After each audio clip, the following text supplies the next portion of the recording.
আসসালামু আলাইকুম রহমতুল্লাহি বারকাতুহ। আশা করি সবাই ভালো আছেন। এই কয়েকদিনের ঢাকার যে নিউজ দেখছি তাতে বেশ বিচলিত অবস্থায় আছি। বাংলাদেশকে যেভাবে অস্থিতিশীল করা হচ্ছে তাতে খুব নিকটেই জরুরি অবস্থা জারি করার সম্ভাবনা আছে। আমি আজ 2-3 মাস ধরে প্রথম থেকেই বলে যাচ্ছি যে এই জুলাই বিপ্লবকে ভিন্ন খাতে পরিচালিত করার জন্য আপনার সেনাবাহিনী প্রধান জেনারেল ওয়াকারুজ্জামান সেই আসলে কলকাঠি নাড়তেছে।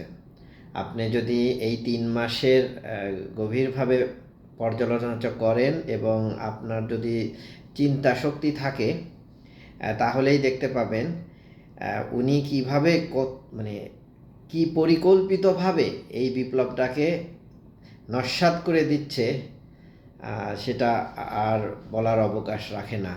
উনি এই গত 15টা বছর যারা খুন গুম এবং বিভিন্ন অন্যায় অত্যাচারের সাথে জড়িত ছিল এবং যাদের মাধ্যমে এই ফ্যাসিস্ট হাসিনা তার ক্ষমতাকে পাকাপোক্ত করে রেখেছিল, ওই জেনারেল ওয়াকারুজ্জামান তাদেরকেই বিভিন্ন গুরুত্বপূর্ণ জায়গায় বসিয়ে রেখেছে এবং সেই যে বর্তমানে যে ঢাকায় যে অস্থিতিশীল অবস্থার সৃষ্টি করেছে।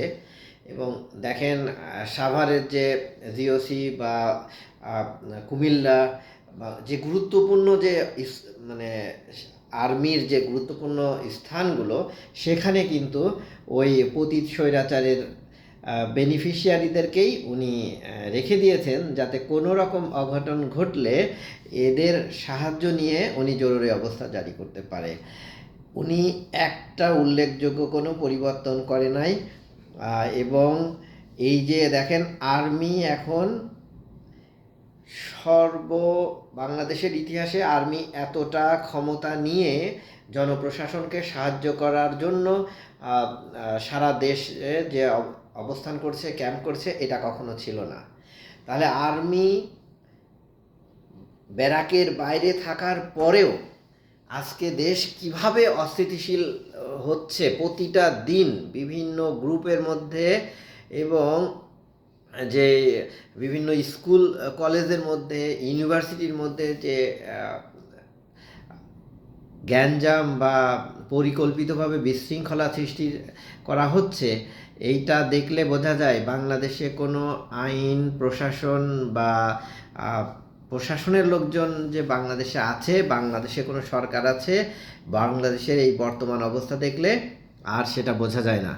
তাই আমি জানি না ডক্টর মোহাম্মদ ইউনূস উনি কিভাবে এটাকে কন্ট্রোল করবেন।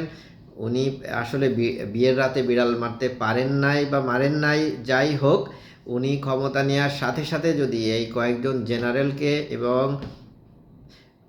ওয়াকারুজ্জামানকে সরিয়ে দিতে পারতেন, তাহলে বাংলাদেশের স্বাধীনতা ও সার্বভৌমত্ব কিছুটা হলেও নিরাপদ থাকতো।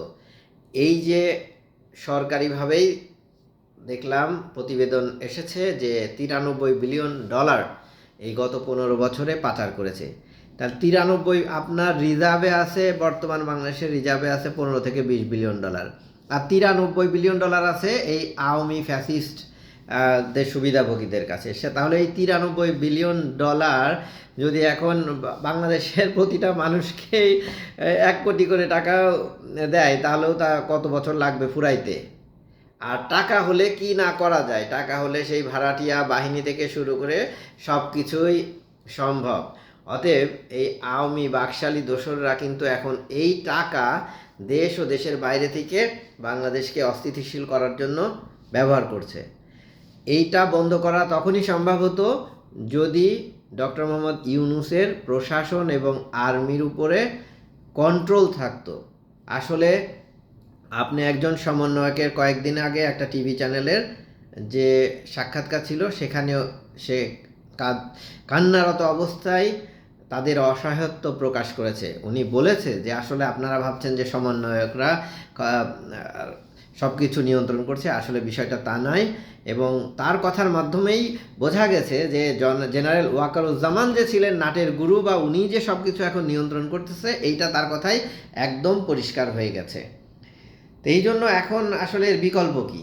এর বর্তমানে যে পরিস্থিতি যাচ্ছে তাতে এই জামাত এবং বিএনপি তারা যদি ক্ষমতা কেন্দ্রিক রাজনীতি করে বা ক্ষমতায় যাবার জন্য রাজনীতি করে তাহলে দেশ মানে অন্ধকারে পতিত হবে এবং দেশের স্বাধীনতা সার্বভৌমত্ব একটা খুবই বিশৃঙ্খলার অবস্থার মধ্যে পড়বে। এখন সকল ইউনিভার্সিটি কলেজের ছাত্র ছাত্রী জনগণ আপামর জনতা সবাই আসলে দেশকে রক্ষা করার জন্য রাজনীতি করতে হবে, নিজেদের কর্মকাণ্ড সব দেশকে রক্ষা করার জন্য করতে হবে, তাহলেই এই দেশের স্বাধীনতা সার্বভৌমত্ব রক্ষা করা সম্ভব।